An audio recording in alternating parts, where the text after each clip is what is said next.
दोस्तों बात करें अगर हम द हिंदू के फ्रंट पेज की, तो यहाँ पर हमें कुछ खराब खबरें देखने को मिल रही हैं। जैसे अगर मैं बात करूं नॉर्थ ईस्ट इंडिया की, तो पिछले दिनों के अंदर हमने डिस्कस किया था साइक्लोन रीमल के बारे में। हमने इसके नेमिंग के बारे में डिस्कशन किया, कैसे साइक्लोन फॉर्म होते हैं, ये चीज़ें चर्चा करी। पर इस साइक्लोन के आफ्टरमाथ में हमें काफ़ी सारी जगह के ऊपर रेन, इसके अलावा स्टॉर्म्स, लैंडस्लाइड्स, ये सब चीज़ें देखने को मिल रही हैं, जिस वजह से टोटल 31 लोगों की डेथ हमें आज के समय नोटिस हुई है। अब देखो खराब बात ये भी है कि बहुत सारे लोग इनके अलावा मिसिंग बताए जा रहे हैं। तो there is a very high possibility कि शायद ये आंकड़ा इंक्रीज हो। इन अ सिमिलर मैनर अगर हम बात करें बांग्लादेश की, तो बांग्लादेश में भी 17 से ज़्यादा लोगों की डेथ इस पर्टिकुलर साइक्लोन की वजह से हमें देखने को मिली है। उसी तरह से अगर मैं बात करता हूँ देखो केरला की, तो केरला में मानसून से पहले ही बहुत ज़्यादा एरियाज में हमें बारिश देखने को मिल रही है, जैसे कोटायम वाला रीजन हो गया। एंड जिस वजह से यहाँ पर भी 6 लोगों की हमें डेथ देखने को मिली है। दोस्तों स्टार्ट करते हैं आज की डिस्कशन। डेट है आज की 29 मई 2024। एंड आप सभी का स्वागत है आज के प्रीलिम बूस्टर न्यूज डिस्कशन के अंदर। पहला जो हम टॉपिक डिस्कस करेंगे वो होगा special category of voters and voting methods के बारे में। देखो आजकल आप देख रहे हो 6 चरणों के चुनाव तो हो ही गए हैं। अब बस आखिरी एक चरण बचा हुआ है, जिसका 1 जून को इलेक्शंस होंगे, लास्ट जो फेज के हैं। एंड फिर 4 जून को रिजल्ट आ जाएगा। थोड़ा सा ना हमें पोस्टल बैलेट क्या होता है, ऑल्टरनेट क्या क्या तरीके होते हैं, थोड़ा सा उनके बारे में हमें जानकारी होनी चाहिए, क्योंकि बहुत सारे आर्टिकल्स चीज के रिगार्डिंग न्यूज़पेपर्स में आ रहे हैं। पोस्टल बैलेट का आखिर अर्थ क्या होता है? देखो पोस्टल बैलेट के माध्यम से उन वोटर्स को वोट देने का मौका मिलता है जो फिजिकली प्रेजेंट नहीं हो सकते पोलिंग स्टेशन के ऊपर। जैसे एक तो जाके आप ईवीएम के ऊपर ऐसे बटन दबाते हो ना, पर कुछ लोग ऐसे होते हैं जो नहीं ये प्रोसेस कर पाएंगे। तो उस केस में पोलिंग क्या होती है, आउटसाइड द पोलिंग स्टेशन होती है। मैं आपको कुछ एक एग्जांपल्स देता हूँ। जैसे फॉर एग्जांपल कुछ हमारे स्पेशल वोटर्स होते हैं, जैसे president, vice president, governor, cabinet ministers, other high ranking dignitaries हो गया, उनके हस्बैंड वाइफ जो भी स्पाउस होते हैं, उनको यहाँ पे प्रोविजन मिलती है कि वो पोस्टल बैलेट के माध्यम से वोट कर पाएं, as per rule 18 of election of conduct rule 1961। इसी तरह से मान लो आपके इंडियन आर्म्ड फोर्सेस के जो मेंबर्स हैं, पैरामिलिट्री फोर्सेस के मेंबर्स हैं, स्टेट पुलिस मेंबर्स हैं जो कहीं ना कहीं स्टेट के बाहर सर्व कर रहे हैं, या फिर कोई ऐसा गवर्नमेंट एम्प्लॉई है, मान लो जैसे आप इंडियन फॉरेन सर्विसेज में हो और आप जर्मनी में काम कर रहे हो, राइट? तो इस तरह से उनको एंड उनके स्पाउसेस को जो उनके साथ रिसाइड कर रहे हैं, वो इस तरह से पोस्टल बैलेट के माध्यम से वोट डाल सकते हैं। उसके अलावा जो लोग इलेक्शंस के ऊपर ड्यूटी पे हैं, जैसे फॉर एग्जांपल आपके प्रिसाइडिंग ऑफिसर हो गया, पोलिंग ऑफिसर एजेंट हो गया, कमीशन ऑब्जर्वर हो गया, पुलिस पर्सनल, पब्लिक सर्वेंट, ये तो अपनी ड्यूटी कर रहे हैं ना उस दिन, तो कैसे वोट डाल पाएंगे? तो उनके लिए प्रोसेस होता है पोस्टल बैलेट का। इसके साथ ही साथ आपके जो भी videographer, control room staff, driver, conductor, cleaner, helpline staff, जो भी इस काम में पूरा हेल्प कर रहे हैं, वो भी यहाँ पे पोस्टल बैलेट के माध्यम से वोट डाल सकते हैं। इसके अलावा जो होते हैं लोग प्रिवेंटिव डिटेंशन के अंदर, यानी कि किसी ऐसे पर्सन ने जिसने अभी तक कोई क्राइम किया नहीं है, पर हमें लगता है कि अगर हमने इसको डिटेंशन के अंदर नहीं रखा तो देयर इज अ पॉसिबिलिटी कि कुछ क्राइम हो जाए या फिर लॉ एंड ऑर्डर की सिचुएशन बिगड़ सकती है। तो ऐसे लोगों को जब प्रिवेंटिव डिटेंशन में रखा जाता है ना, वो वोट कर सकते हैं। ठीक है ना? तो प्रिवेंटिव कस्टडी के अंदर through the process of postal ballot उनको यहाँ पे वोटिंग का राइट है। अगर हम बात करें तो एक कैटेगरी और है इलेक्शन कमीशन ने जो क्रिएट करी है 2019 के अंदर, that is absentee voter category. मैं आपको समझाता हूँ। जैसे फॉर एग्जांपल अगर किसी पर्सन की जो एज है, जैसे सीनियर सिटीजन है जिनकी एज 85 प्लस है, तो देखो उनके लिए चल के आना थोड़ा कई बार मुश्किल हो जाता है एज की वजह से। इसी तरह से अगर मान लो कोई पर्सन विद डिसेबिलिटी है जिसकी जो डिसेबिलिटी है वो 40% से ज्यादा है, उनको एब्सेंटी वोटर की कैटेगरी में माना गया है। कोविड 19 का कोई सस्पेक्ट हो या कोविड 19 से अफेक्टेड हो, या फिर पर्सन्स कुछ आपके असेंशियल सर्विसेज के अंदर होते हैं, इनको एब्सेंटी वोटर्स की कैटेगरी में डाला गया है। और भी जो मैं आपको असेंशियल सर्विसेज की बात कर रहा हूँ ना, तो जैसे फॉर एग्जांपल कोई रेलवेज में काम कर रहा है, कोई telecom, electricity, health, traffic, aviation, fire service, media person, अगर देखो ये सब लोग अपना काम छोड़ के वोटिंग देने आएंगे फिजिकली, तो बहुत ज्यादा मुश्किल हो जाएगा, क्योंकि ये काम तो चलते रहने चाहिए ना, चाहे इलेक्शन हो चाहे कुछ भी हो, राइट? तो इनको यहाँ पे हमने आपके एसेंशियल सर्विसेज के अंदर डाला गया है। तो आप पूछेंगे सर ये लोग कैसे वोट डालेंगे? ठीक है, तो एक तरीका होता है that is of home voting. जैसे जो एब्सेंटी वोटर्स होते हैं ना, उनके लिए ये प्रोसेस हमें देखने को मिल जाता है। होगा क्या, यहाँ पर अगर मान लो आपने पोस्टल बैलेट के लिए ऑप्ट किया, तो उस केस में क्या होगा, जो आपका बूथ लेवल ऑफिसर होगा ना, वो कहीं ना कहीं फॉर्म आपके घर से कलेक्ट कर लेगा। इसकी तरह ही आपके मतलब for the process of home voting, यहाँ पर आप नोटिस करो इसका प्रोसेस इस तरह से होता है कि होम वोटिंग के लिए एक टीम आती है, उस टीम के अंदर 2 पोलिंग ऑफिसर्स होते हैं, एक पुलिस सिक्योरिटी ऑफिसर होता है, एक माइक्रो ऑब्जर्वर होता है और एक वीडियोग्राफर होता है। ये आपके बताते हैं आप लोगों को कि हम कितने बजे विजिट करेंगे, आपको एसएमएस के माध्यम से, ठीक है ना? एंड अगर आप 2 अटेम्प्ट के बाद भी वहाँ पर नहीं मिलते हो, तब फिर आपको वोटिंग का हक नहीं रहता। तो 2 बार आपके घर पे आ सकते हैं ये। इसी तरह से आप नोटिस करोगे कैंडिडेट्स हो गया, उनके एजेंट्स, मीडिया पर्सनल, ये जाके भी देख सकते हैं कि प्रॉपर प्रोसेस हो रहा है या नहीं हो रहा। इसके अलावा एक और तरीका दैट इज प्रॉक्सी वोटिंग का। प्रॉक्सी वोटिंग मतलब बहुत सिंपल है कि आप लोगों ने भी ना, अगर आप लोग कॉलेज वगैरह में अगर आप पढ़े हुए हो, तो आप लोग भी कई बार प्रॉक्सी लगाते होंगे अपने दोस्तों की अटेंडेंस वगैरह की। तो इसमें पता क्या होता है कि अगर ये पर्सन वोट नहीं कर सकता, ये किसी और पर्सन को डेजिग्नेट कर देगा। जैसे फॉर एग्जाम्पल ये मान लो आर्म्ड फोर्सेस के अंदर है या पैरामिलिट्री फोर्सेस के अंदर है, तो ये बोलेगा कि मेरी जगह ना मेरी वाइफ वोट कर देगी, तो प्रॉक्सी उसकी जगह पे हो गया। ठीक है ना? तो जो भी आपके आर्म्ड और पैरामिलिट्री फोर्सेस के अंदर होते हैं, या तो प्रॉक्सी से वोटिंग करते हैं या पोस्टल बैलेट के माध्यम से, जैसा मैंने आपको बताया, राइट? तो यहाँ पर कोई भी वो लोकल रेजिडेंट को अपॉइंट कर सकते हैं एज अ प्रॉक्सी। एंड आप नोटिस करोगे कि जो प्रॉक्सी पर्सन होगा ना, जो इंक लगाई जाती है उनके हाथ के ऊपर, वो वहां पे उनके लेफ्ट मिडिल फिंगर के ऊपर लगाई जाती है ताकि वो इंडिकेट करे प्रॉक्सी वोटिंग को। इन अ सिमिलर मैनर एक और चीज होती है जिसको हम बोलते हैं असिस्टेड वोटिंग। इसका अर्थ क्या होता है? देखो कई बार कुछ पर्सन की एज बहुत ज्यादा होती है, या फिर कोई पर्सन ब्लाइंड होता है, या कोई और डिसेबिलिटी होती है, तो एक पर्सन ना उनके साथ उनकी मदद करने आया होता है, कंपेनियन होता है उनका। तो उस केस में अंदर वो अपने कंपेनियन को लेकर आ सकते हैं जो 18 साल से ऊपर का होगा। एंड जो इंक होगा ना, तो वो कंपेनियन की राइट इंडेक्स फिंगर के ऊपर लगती है, ताकि उसको हम आइडेंटिफाई कर पाए कि हाँ, यहाँ पे असिस्टेड वोटिंग करी गई है। दोस्तों अगला हमारा जो टॉपिक रहेगा दैट इज डीडी किसान डिप्लॉयज 2 AI एंकर्स। देखो ये वाली चीजें आई थिंक आज तक हमने पहले भी करा था, पर ये यहाँ पे हमारा जो डीडी किसान है ना, उसने 2 आर्टिफिशियल इंटेलिजेंस बेस्ड एंकर्स को यहाँ पे लेकर आया है। यहाँ पर आप नोटिस करोगे ये है AI क्रिश और ये है आपका AI भूमि। पहले मैं आपको ना थोड़ा सा डीडी किसान के बारे में बताता हूँ।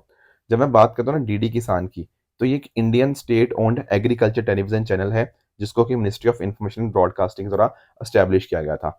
फोकस इसका यही था कि देखो हमारा जो रूरल कम्युनिटी है, हमारी फार्मिंग कम्युनिटी, हम उनको सर्व कर पाएं, लोगों के अंदर हम अच्छी जानकारी दे पाएं regarding agriculture, farming, animal husbandry, plantation और एग्रीकल्चर के कॉन्सेप्ट को ओवरऑल प्रमोट कर पाएं। तो ये यहाँ पर आपके जो AI एंकर्स होंगे ना, ये दरअसल में 50 इंडियन एंड फॉरेन लैंग्वेजेस के अंदर कम्युनिकेट कर पाएंगे। और आप एक चीज आप नोटिस करते हो ना कि जो हमारे किसान होते हैं वो डिफरेंट डिफरेंट एरियाज को बिलोंग करते हैं। कई बार हर किसान को मतलब इंग्लिश या हिंदी नहीं आ सकती, तो वो अपनी जो उनकी लोकल लैंग्वेज होती है उनके अंदर कम्युनिकेट करते हैं। तो जो AI या एंकर्स यहाँ पे बनाए गए हैं ना, ये इंश्योर करेंगे कि 50 इंडियन एंड फॉरेन लैंग्वेजेस के अंदर कम्युनिकेट कर पाए, ताकि जो संदेश है वो अच्छे से लोगों तक पहुंच पाए। तो जो भी कुछ वेदर फोरकास्ट होगा वो यहाँ पे ये बताएंगे, मंडीज वगैरह के अंदर क्या प्राइस चल रहा है, क्या उतार चढ़ाव चल रहे हैं, उसके अलावा सरकार की क्या स्कीम्स हैं जो एग्रीकल्चर को सपोर्ट कर रही हैं, क्या क्या नई तकनीक है, क्या नई एडवांसमेंट्स हुई हैं, ये सारी चीज़ें AI एंकर करेंगे। और इससे फोकस यही रहेगा कि ओवरऑल कॉम्प्रिहेंसिव डेवलपमेंट के रिगार्डिंग हम लोगों को एजुकेट एंड प्रमोट कर पाए। दोस्तों हमारा अगला टॉपिक है हीट इंडेक्स के बारे में। अब ये क्या चीज़ है सर? देखो दिल्ली के अंदर तो आप जानते हो गर्मी बहुत ज़्यादा होती है ना? और आजकल तो चुभती गर्मी का मौसम चल रहा है ना? तो आप नोटिस करते हो यार टेम्परेचर, एक तो आप मेजर करते हो कि यार इतने डिग्री सेंटीग्रेड चल रहा है, इतना डिग्री टेम्परेचर चल रहा है, बात आपकी ठीक है। पर क्या आपने कभी एक बात नोटिस करी? मैं आपको एक एग्जांपल देता हूँ। मान लो आज भी टेम्परेचर 42 डिग्री है, हफ्ते बाद भी 42 डिग्री मान लो है, पर आपको कई बार ऐसा लगता है यार ये वाला जो पिछले हफ्ते टेम्परेचर था यहाँ उतनी गर्मी नहीं थी, पर आज ज्यादा गर्मी फील हो रही है। समझे ना, मैंने वर्ड यूज किया, फील होना गर्मी। कई बार ऐसा होता है टेम्परेचर सेम होने के बावजूद भी आपको किस दिन ज्यादा गर्मी लगती है। क्यों लगती है ऐसा? क्योंकि उस केस में पता क्या होता है, आपका एक टेम्परेचर तो होता ही होता है, टेम्परेचर के साथ साथ आपकी जो रिलेटिव ह्यूमिडिटी होती है ना, वो भी कंबाइन हो जाती है। ठीक है? तो जब टेम्परेचर के साथ आप ह्यूमिडिटी कंबाइन करके देखते हो ना, तब आपको असली पिक्चर पता लगती है। ये तो सिर्फ आपको डिग्री बता देगा, बट डिग्री के अलावा आपको बाकी और चीजें भी देखनी होती हैं। तो उससे ना कई बार आजकल भी आप इसके अंदर भी गूगल वगैरह के अंदर भी आप नोटिस करना, तो कई बार आता है कि temperature is 38 degree but feels like 42 degree. ये जो फील्स लाइक वाली चीज होती है ना, ये कैसे निकाली जाती है? इसके अंदर आपकी ह्यूमिडिटी और बाकी चीजें पैरामीटर्स को आप देख लेते हो। तो ये जो फील्स लाइक वाली चीज होती है ना, इसको बोलते हैं हम एपरेंट टेम्परेचर, राइट। तो ये जो हीट इंडेक्स है ना, ये दरअसल में हीट इंडेक्स आपका टेम्परेचर के साथ साथ आपकी ह्यूमिडिटी को भी मेजर करता है। तो दिल्ली का जो हीट इंडेक्स है ना, वो 50 डिग्री तक पहुंच गया है। ध्यान रखना, मैंने दिल्ली का टेम्परेचर नहीं कहा, दिल्ली का हीट इंडेक्स कहा है।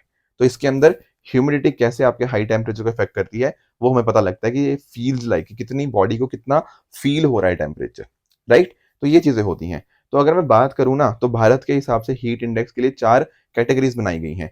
जैसे अगर ग्रीन कोड है तो इसका मतलब है कि आपकी एक्सपेरिमेंटल हीट इंडेक्स जो है वो 35 डिग्री से कम है।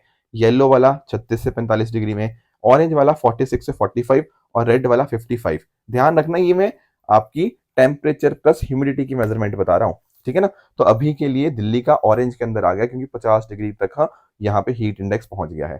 तो भारत का जो हीट इंडेक्स है वो कहीं ना कहीं जैसा यूएस में होता है ना, national weather service of national oceanic and atmospheric administration, उनके द्वारा जो इंडेक्स को यूज किया जाता है, जो इक्वेशन यूज की जाती है, उसी का सिमिलर हीट इंडेक्स हमने यहाँ पे उसी के बेसिस के ऊपर कैलकुलेट किया है।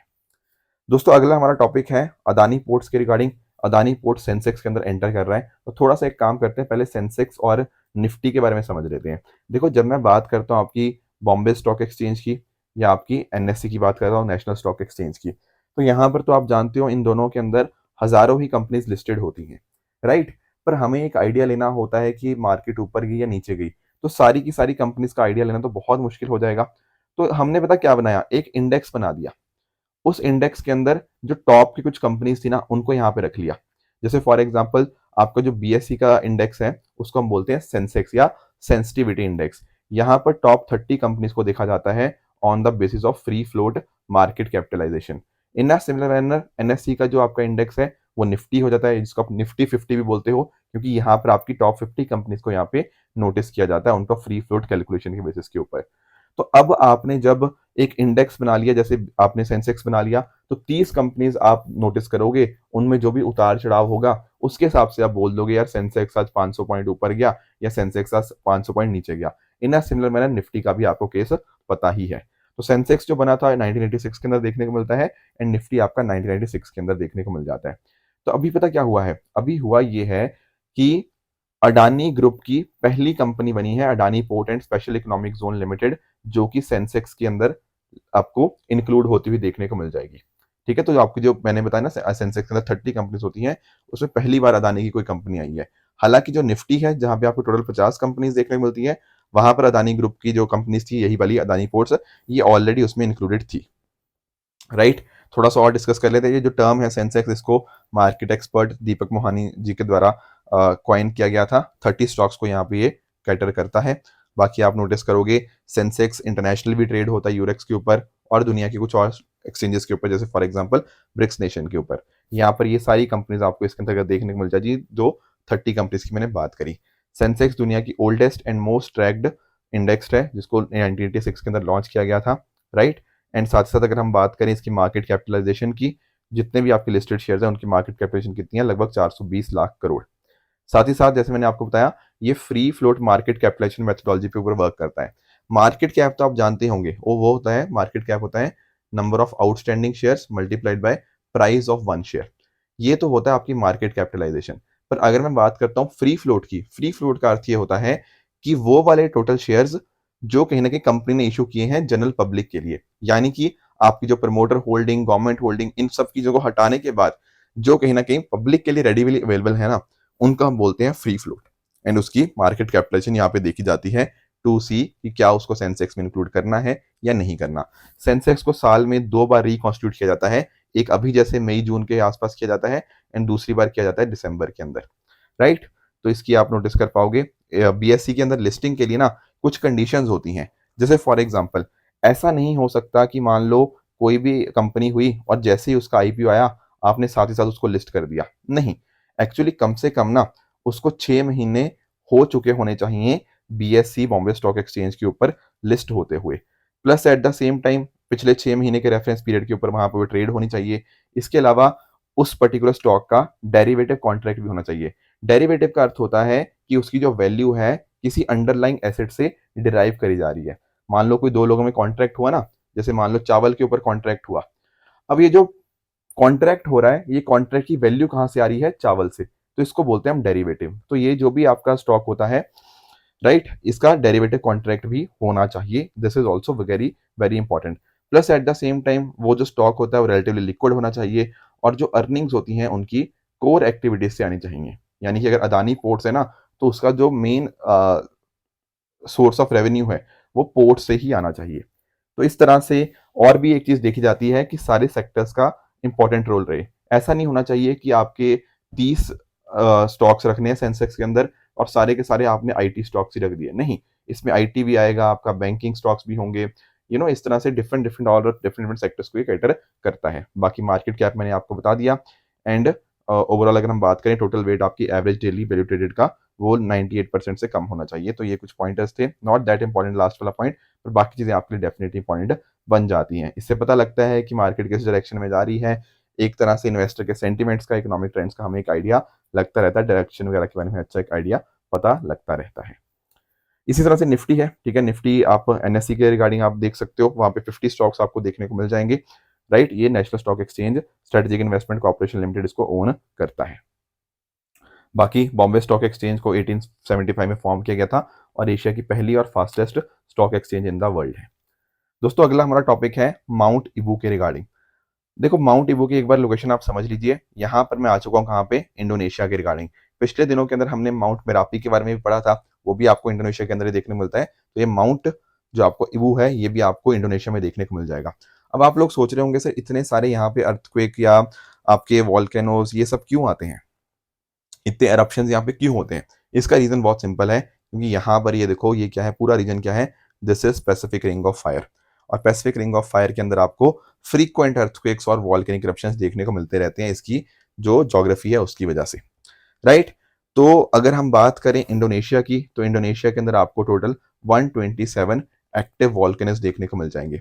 और अगर मैं बात करूं ना इस माउंट इबू की, तो ध्यान में रखने वाली बात यह है कि माउंट इबू एक आपका स्ट्रेटो वॉल्केनो है। जब हम बात करते हैं स्ट्रेटो वॉल्केनो की, तो आप जानते होंगे कि इसकी शेप क्या होती है, इसकी सर कोनिकल शेप होती है, राइट।